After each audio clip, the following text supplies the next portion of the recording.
Thank you for watching, liking, commenting, sharing, and subscribing right now. What happens when you need to find a graphic? Let's say a logo for a company, a popular brand.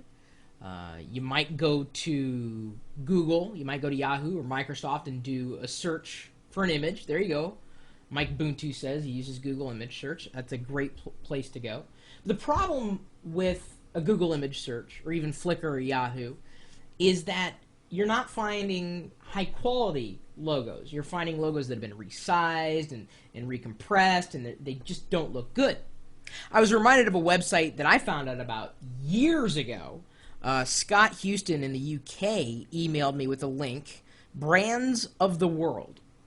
Brands of the World, you know, like a brand, a corporate brand, brandsoftheworld.com, has vector and high-res logos by or for many big-name companies. And it's true. I remember years ago, the first or second Gnome Dex, that's my annual conference that I do in conjunction with my wife, a technology conference. The next one's coming up here in August. GnomeDex.com is where you can find out more about that. And we needed a logo for Microsoft, and we couldn't get one. They kept sending it over, and we needed a higher quality one for print work, and someone sent me the link to Brands of the World. It's been around for a while, and I found Microsoft's logo there, and I was able to use it, and they were fine because it's their logo with their registered trademark and everything. I mean, we had Microsoft's permission. They were the sponsor for the conference, as they have been for the past 8 years that we've been doing it.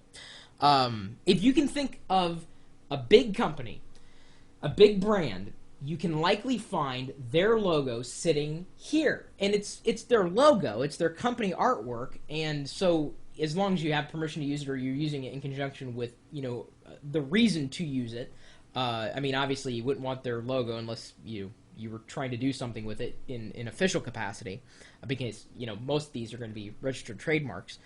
You're never going to find a better repository for this type of image. He notes, and I was able to find as well, just about every logo you can think of is listed here in an EPS.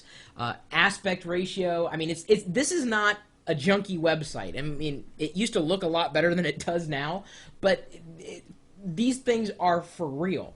You're not going to find low-res graphics and have to spend money on, you know, getting the higher quality image. You can go here and download it with, you know, relative ease, and you not even think twice. I mean, I use image search quite frequently if I'm looking for an image to spice up a blog post, or if I want to complement it, or if I'm looking for, you know, some kind of clip art in a way.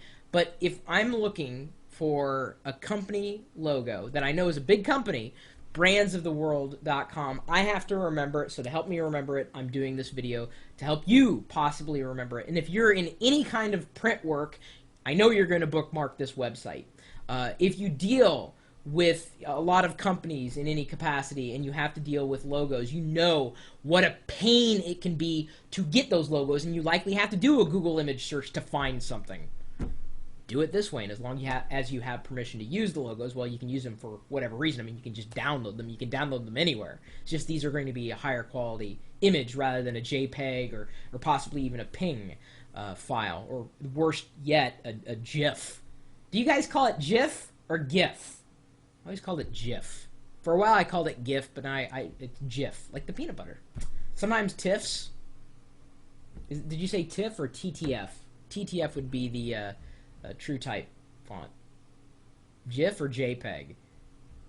I usually go with the JPEG if given those choices, but do you call it GIF or GIF? Are you a GIF person? GIF person? Just curious. Anyway, maybe you know of any other websites that help, you know, finding information that is otherwise difficult to find in a regular search on Google or Yahoo or MSN or Windows Live or whatever they're calling it today. You know, brandsoftheworld.com, great website. Thanks again, Scott, for passing it along. You know I love these kinds of resources, and I love sharing with the rest of the community. My email address is chris@pirillo.com, and, you know, you're also welcome to stop by the chat room. We're full of geeks. We love talking about hardware, software, services that can help no matter who you are, where you're from. I mean, we just love having you. Stop by and say hello. And, you know, don't be a stranger. Unless you are a stranger, in which case I can't take candy from you. My wife won't let me. Anyway, I'm normally streaming this video in conjunction with the chat room 24 hours a day, 7 days a week. You can take a peek into my life, which is pretty boring. It's usually this. What the? That's what I do all day long. What the? Oh, my keyboard's up here. That's why. Anyway, the video and the chat room are found at live.pirillo.com. We'll see you later.